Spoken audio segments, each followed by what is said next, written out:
Te falar uma coisa, pelo amor de Deus. Tu tem dimensão que tu acredita que existe. Deixa eu te falar uma coisa. Tu vai morrer e vai acabar. Tu vai morrer e vai acabar. Tu vai morrer e vai acabar. Acabou. Tem mal o que fazer, patrão. Pff. Já era. Tu vai virar poeira. Em 5 anos vão esquecer de ti. Tu é insignificante. Tu não é importante. Tu é uma miséria. Tu é um pedaço de pó. Não tem nada te esperando depois daqui. Não tem nenhum Deus superpoderoso te esperando depois daqui, porque tu não é importante. Tua grande montanha de nada. O que tu tem é a vida aqui. Depois disso já era. E tu vai morrer olhando pra mim dizendo que não é, sabe por quê? Porque dentro de ti tu sabe o medo que tu tem de tu não estar mais vivo. Então tu precisa acreditar que a tua vida é eterna.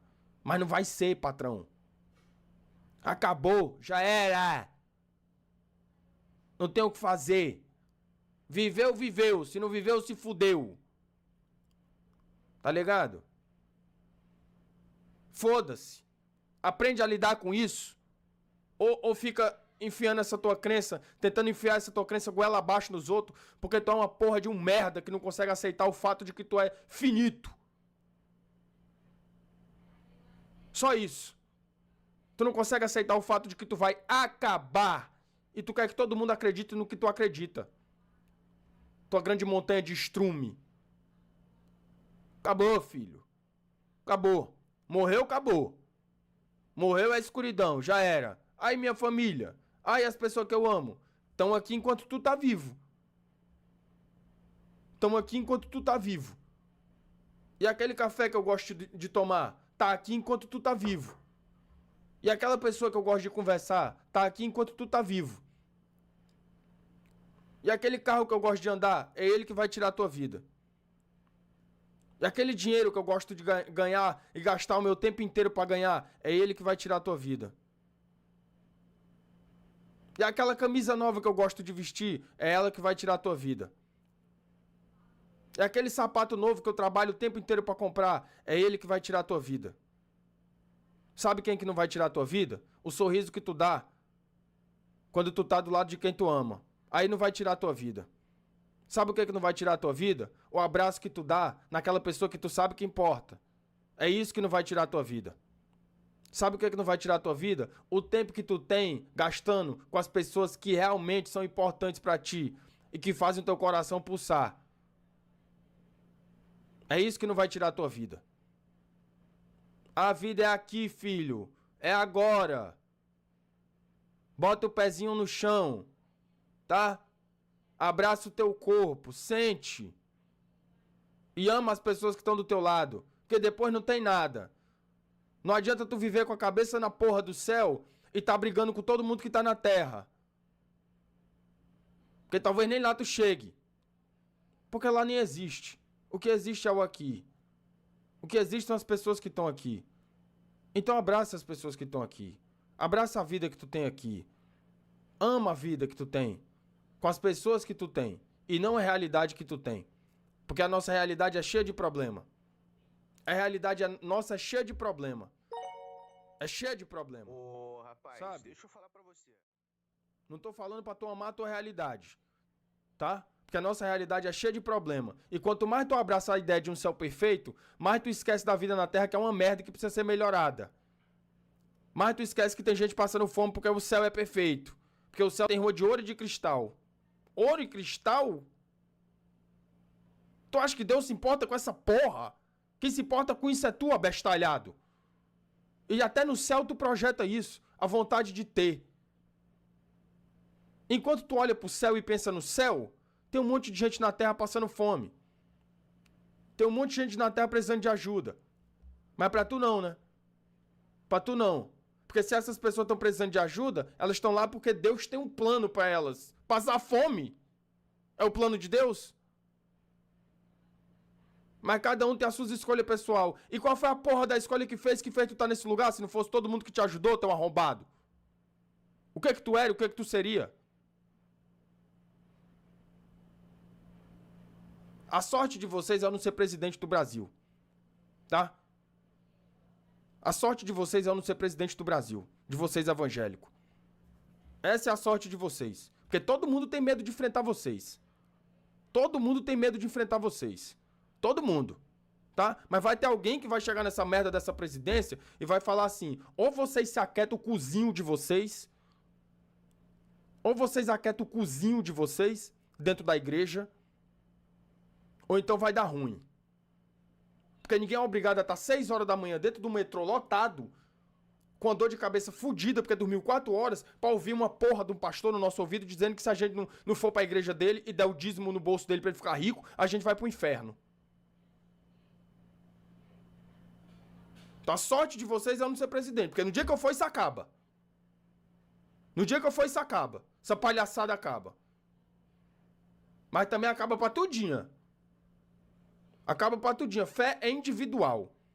A salvação é individual, então individualmente você vai manifestar a sua fé. Porque no meio da rua ninguém é obrigado.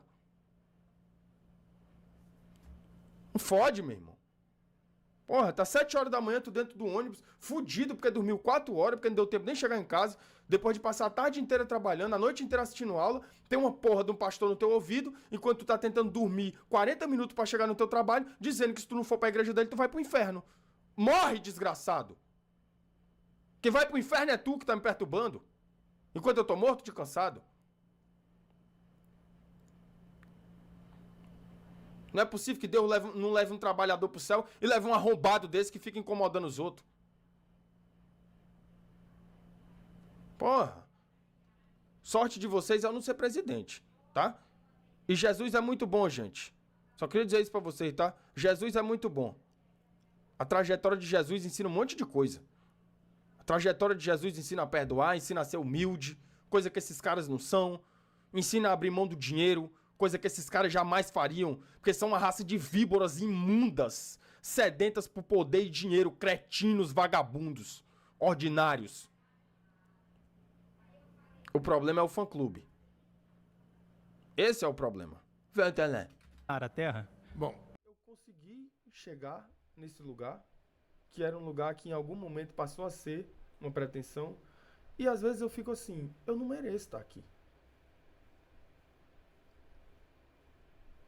Bem mais do que não dar sentido ao propósito, é o achar que você não deveria estar lá. Que você não merece. Que não é o seu lugar. Que talvez as expectativas, elas fossem as expectativas que você desenvolveu depois de superar as expectativas que foram projetadas em você, elas fossem demais mesmo. Porque não era o seu lugar aqui. Então, eu não sei se isso, já esse sentimento de não merecer, de não ser digno de viver coisas boas, já lhe acometeu em algum momento. Porque a gente cresce e a gente se vê circunscrito a experiências de impossibilidade que limitam a nossa forma de experimentar a vida de uma forma tão ridiculamente grotesca e brutal, que quando a gente experimenta algo, a gente não se vê digno de experimentar. A gente acha que não é para nós, que é demais, que talvez eu não deveria estar aqui, que talvez eu não sirva para esse lugar, que talvez não fosse o meu lugar. Então eu preciso me recolher a um estado de voltar, retroceder, porque talvez esse lugar seja à frente demais para mim. Talvez esse seja o sentimento que real acomete pessoas que vieram de situações de profunda escassez, mas que conseguiram em algum aspecto, por muitas razões, pessoas e não só o esforço próprio, ascender. Eu digo que não só o esforço próprio, porque eu saí de uma condição de profunda vulnerabilidade e uma condição de escassez para uma outra condição, mas que se não fossem todas as pessoas que de alguma maneira me provocaram a sair desse lugar, eu não teria saído.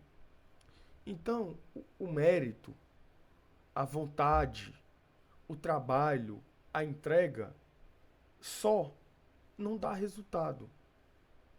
condenar pessoas a uma análise a partir disso é ainda pior. Se não fosse todas as pessoas que passaram pelo meu caminho, e eu posso citar nomes, inclusive. Eu tive diretora que foi me buscar na minha casa.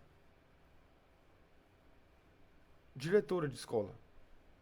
Que ia me buscar na minha casa de carro.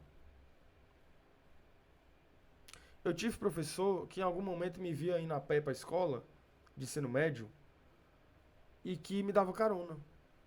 Porque eu saía da minha casa, no ensino médio, e eu ia a pé para uma outra escola no outro bairro. Que não era tão perto. E eu tive professor que falou assim, pô, vou dar uma carona pra esse moleque.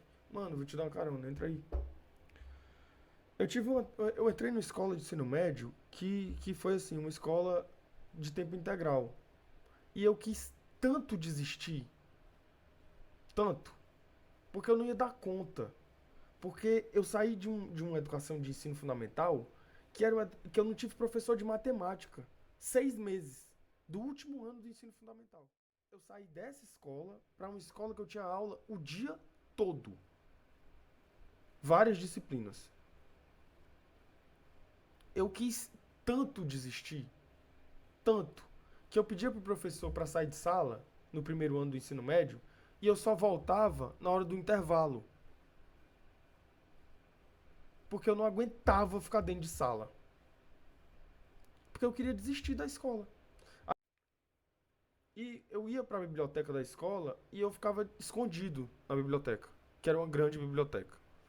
E um dia uma mulher me encontrou na biblioteca da escola. E começou a conversar comigo. Só conversar comigo. Conversava. E coisas completamente aleatórias. A gente ria. E ela conversava. E era uma senhora já. Aí outro dia, essa mulher tava lá de novo. E outro dia, e outro dia, e outro dia, e outro dia. E eu fiquei assim, meu Deus, eu não acredito, eu fiz uma amiga. Um dia eu tava na sala de aula e a coordenação do curso que eu fazia foi na sala de aula e falou assim, Samuel, a gente quer conversar com você, vem aqui. E eu saía o tempo inteiro de sala. Então o que eu imaginei?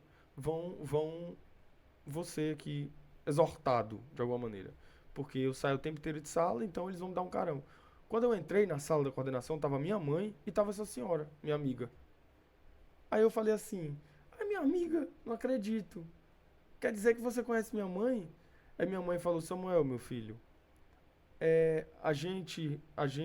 nós três, que eram três, a coordenadora, a psicóloga, que não era minha amiga, que depois virou, mas que não era psicóloga, e minha mãe. E as três estavam assim, querido, a gente tá entendendo o que tá acontecendo. Há algum tempo. Há algum tempo a gente tá entendendo que você não gosta daqui. Que você não quer estar aqui. Porque você não tá dentro de sala. Você tá dizendo isso. Então a gente tomou a iniciativa de pedir para essa moça conversar com você. Esse tempo todo. Então, talvez se não fosse isso, eu teria abandonado a escola.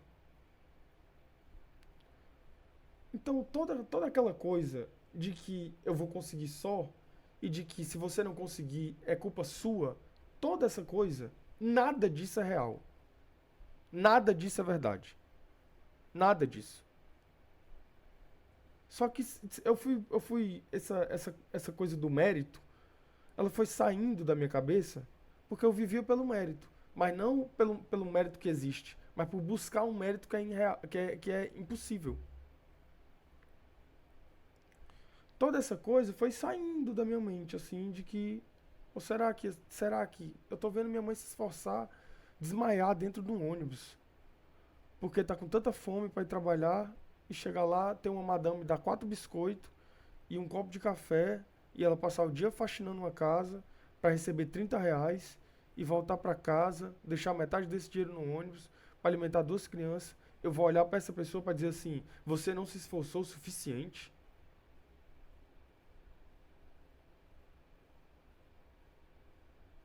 Você está se esforçando pouco? Você pode continuar se esforçando muito. A sua vida vai ser uma merda. Porque não é sobre o seu esforço. Não é sobre. Então, todas essas coisas, elas foram saindo da minha mente. Toda essa ladainha mentirosa, violenta, foi saindo da minha cabeça. Até eu entender que, de fato, as coisas eram operacionalizadas para falhar. Que pessoas são programadas, pré-ordenadas a conviver com expectativa violenta, baixíssima. Que tem gente que nasce condenado à morte, condenado à privação de liberdade, condenado a falhar. Eu sei que são coisas duras de dizer. Eu sei que são. Mas são realidades observáveis. Então tudo isso saiu da minha cabeça. Toda essa ladainha mentirosa de gente que nunca experimentou nada. Aliás, de gente que sempre experimentou tudo e que não sabe o que é escolha. Se você experimentou tudo, você não sabe o que é escolha. Você nunca teve que escolher. Porque sempre teve tudo. Você não teve que escolher. Entre ter e não ter. Entre a bolacha e o chinelo. Entre o hoje e o amanhã. Você não teve que escolher. Se eu comer demais aqui hoje, amanhã não vai ter. E eu não vou ter esse dinheiro. Se eu gastar demais aqui hoje, amanhã não vai ter. E eu não vou ter essa grana. E eu comprometo meu mês inteiro. Então, essa ladainha dessa gente mentirosa, ridícula, toda essa ladainha foi saindo da minha cabeça. E as coisas foram tomando forma. Eu fui entendendo o porquê algumas coisas eram produzidas para falhar. Eu fui entendendo o que era classe, o que era coletividade. E eu fui desenvolvendo uma consciência. A partir dessa consciência foi que eu fui observando o mundo. Mas essa consciência não me possibilitou só uma nova observação para aprender uma realidade flagrantemente violenta. Me possibilitou algumas outras coisas, como, por exemplo, me imaginar no futuro diferente.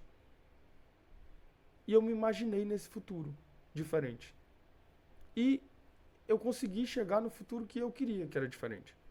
Porque em algum momento da minha vida eu só pensava em passar no mestrado. A minha felicidade foi tanta quando eu passei no mestrado, que depois eu não sabia mais o que fazer, porque eu só tinha pensado a minha vida até ali. Então eu consegui. Essa mesma ordem miserável, ridícula, vai fazer você se sentir culpado por estar vivendo o que você sempre quis. Essa mesma ordem ridícula, violenta, vai fazer você se sentir mal por achar que você não é digno de viver o que é bom, de experimentar.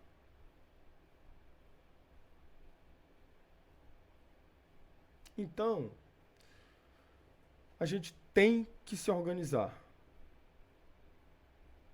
A gente tem que enxergar o futuro. É um dever se ver no futuro.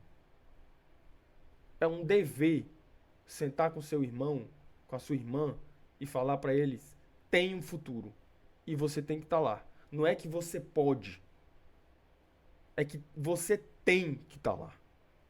Você tem que ocupar esse lugar. Você tem que desenvolver a estratégia. Você tem que conseguir. Porque é o nosso lugar. Você pode experimentar. E você pode e deve não se sentir mal por isso. Você não pode achar que não merece. Você não pode achar que um lugar não é para você. Não pode.